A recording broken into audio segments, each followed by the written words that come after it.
It felt great just to be out on the field again, play a little bit of football, come back from a little injury. But, it was a great experience and it was a great win by our team. Any doubt you made that catch on the sideline in the second half? I think I made it, but I guess, replay doesn't lie. But, in my head I made it, but, it doesn't count in the stat line or anything. So it is what it is. How rusty were you? How rusty were you? I wasn't too rusty. I've been in and out of practice for the past couple weeks, even before that. But just to come out and play that many reps in a game was definitely a new experience coming off, that little injury. So I guess there was a little rust involved, but as time went on, it felt good to get in a little groove. A hamstring. Yes, sir. Those can be tricky. Yeah. You think you recovered, then boom. How was there any kind of, I don't know what the right word is, fear that you weren't completely back? There's always going to be a little bit of fear and doubt with the hamstring just because, it takes so long to get healthy. So I would say I still probably have a little bit of fear, opening up fully, but I still think I'm, close enough to 100% to go out there and compete. So, like I said, it just felt good. Knocked the rust off a little bit, but hammy overall is pretty good. You were kind of thrown into a similar situation last year. All of a sudden, Chris is not playing, so you're thrown out there and really getting your first real reps. Are there things you took from that Big Ten championship game that you could have applied on Saturday? Yeah, so there was definitely a lot of stuff, that I could apply. Just being not necessarily thrown in, but those practice reps and all those things count. Throughout the year and throughout the season, especially that week. So just being able to take practice to the field and banking those reps each and every week. Your body hasn't really been kind to you. No, sir. Basically since high school, and you've developed into what you did as a recruit, and now you're kind of here. I don't know. Is it frustrating going through all of that? You never really got to show what you really were made of, basically since high school. Yeah, it's definitely been a frustrating process, but I'm just taking it day by day, trying to continue to get better and continue to stay healthy, and that's all I could ask for right now. I'm trying to be professional about it, getting in the training room as much as possible, and we have one of the best training staffs in the country, so they're just trying to help me get right and stay healthy. When did you actually start feeling healthy from the shoulder in a way that you could actually have an impact in college?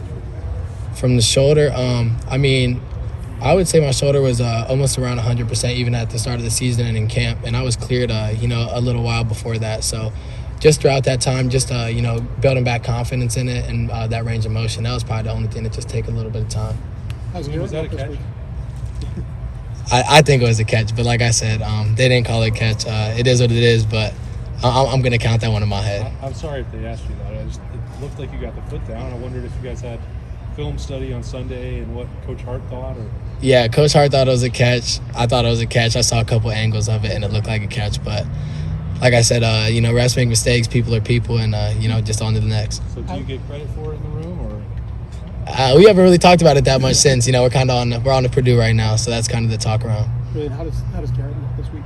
Oh, Garrett looks great. You really can't even tell that he missed an entire week, but he looks good, and Garrett will be Garrett. He's a freak athlete, and he's a great receiver. Has it been hard to stay patient, being midway through your second year here and you still haven't had the chance to play that much?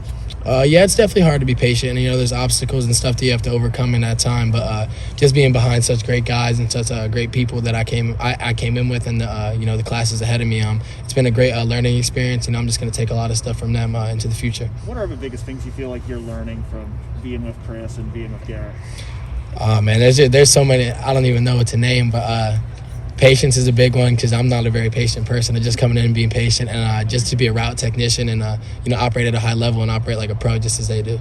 Is it harder to be patient when you and Jackson came in here together and you're seeing what he's doing on Saturday, and because of injuries, whatever, you just haven't been able to show that yet? No, I wouldn't say I don't think it's hard to be patient in that scenario. Jackson's a great athlete, and you see what he could do this year, and everybody knew that coming in. He's a great receiver, and he's a great dude. He's one of my best friends, so I would never hate on that or anything. I think it's great to see how successful he's being this year. Coach Hartline was saying last week how he's not rotating a lot, and he knows when he was a receiver, he didn't want to come off the field much. Does he talk to you about that? But hey, stay the course. Next year, your time will come, and you could be the guy that's getting all the reps. We've had conversations like that, but I would say we're more focused on the here and now, and what we're doing well, and just continuing to build and continue to get better. Kind of along those lines, he was telling us last week that he's seen you do things in practice, even just in the last couple of weeks, that were kind of turning his head a little bit. So how do you feel about yourself, just the progress you've made this season, regardless of whether because of this roster situation, it's hard for any other receivers to get on the field. I feel like this year's been, a very big step for me. Last year with the shortened year and the shortened amounts of practice and camp time, I feel like this year's been a big step, and I'm feeling like I'm, improving each and every week, and I'm hoping to continue that. Do you feel more like a wide receiver now? I mean, in high school, your offense was sort of, one-dimensional, except for just throw it to Julian and let him do what he does. But do you feel like you've become the receiver you planned on becoming here? Yes, sir. I think, the best way that Coach Hart and I, we talked about it before when I first come in. I came in as, I would say, just like an athlete, just regular talent, raw, not very polished or anything like that. But in the past, 1.5 to 2 years, I feel like I'm starting to grow into that receiver role. And I definitely think the sky's the limit. So I hope I can continue to get better and, reach that ceiling. Was there a player that helped you get to that point? Like, that helped you become a receiver? Like, that you watched or was an example to you? Oh, man, there's a lot of guys that we watch. But, just seeing Chris and Garrett, how they operate, Terry when he was here, even Jackson now. But, just seeing how those guys move and their body movements and everything that they do on the field is, it's really easy to learn from things like that and take that in your film study. Is it weird to learn stuff from Jackson? I mean, especially with, you guys coming in together. Is that weird for you? I guess it could be weird, but at the same time, he's such a great receiver, and we have very different body types and different movements. So being able to incorporate some of his game into my game would be it'd be a real, an advantage for me. You just mentioned that when you're talking about yourself, you said the sky's the limit. So is that something that you've always had, like the confidence? I'm sure you had it in high school because you were really good in high school. But have you been able to carry that confidence through, and how do you maintain that level of confidence with the different things that you've had to go through last couple? I would say confidence is, I don't know. I want to say it's genetic, but it's not really genetic. It's just, it's kind of a mindset, and I like to keep my same mindset, even through all the ups and downs and things that have gone on. I'm always going to keep my confidence, and I never want to trickle over in that cocky stage, but I'm always going to have confidence in myself and the things I can accomplish. Do you have to remind yourself sometimes, like, hey, I was not only a top wide receiver in the country, but a top 5 player, period? Like, do you ever try to, remind yourself, like, hey, I can still do this? Like, I know exactly what level I can get to, even at Ohio State. Yeah, I wouldn't say I resort back to, high school, recruiting rankings and stuff like that. But I would say, I like to resort back to, saying I know who I am and I know what I can do as a player and as a person, and, just continue to stay focused, stay humble, and, continue to grow. So what could Jackson learn from you?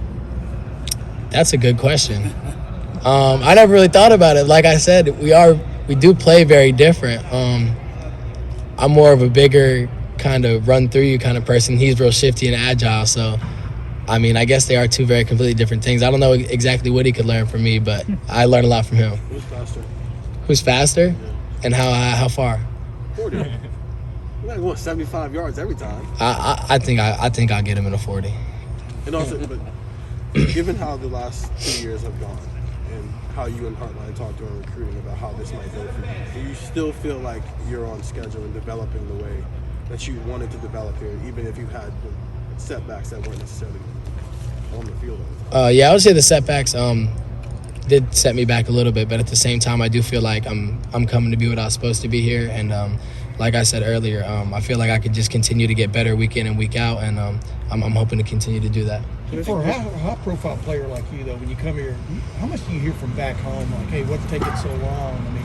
You know what I mean? Blah, blah, blah, for you to get into the lineup, for you to do this and that. How much do you hear from back there, Social media is a very tricky thing, and people try to say stuff to you in that aspect. But I have a great supporting crew at home, when I'm talking about all my family and all my friends. So trying to keep that outside noise away isn't that hard, just because, people have on my side. But with the transfer portal sitting out there, a lot of people think you guys can just jump in and go find paradise somewhere. Do you ever think about those kind of things? A lot of people have jumped in and found paradise somewhere, but that's not necessarily what I'm thinking right now. I'm just focused on this season and continue to get better, and we'll see what next year has, but I plan on being at Ohio State. You've dealt with social media a lot more than most since your high school days, and now your quarterback's kind of going through that same thing, and sometimes he reacts, sometimes he doesn't.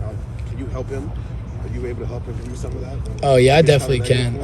I feel like I can because, I did go through it coming out of high school, and as a lot of kids did, coming to Ohio State from, all over the 50 states. So I feel like a lot of people have gotten, that kind of hate and that kind of criticism. But, you just got to remember who you are. You got to remember who you are as a person, as a player, and what you can do. This might be overly simple, but, what do you want to accomplish here?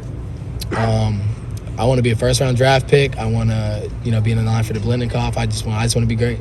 How have you seen Couple more questions. How have you seen CJ grow over the course of this year, his first year being a starter?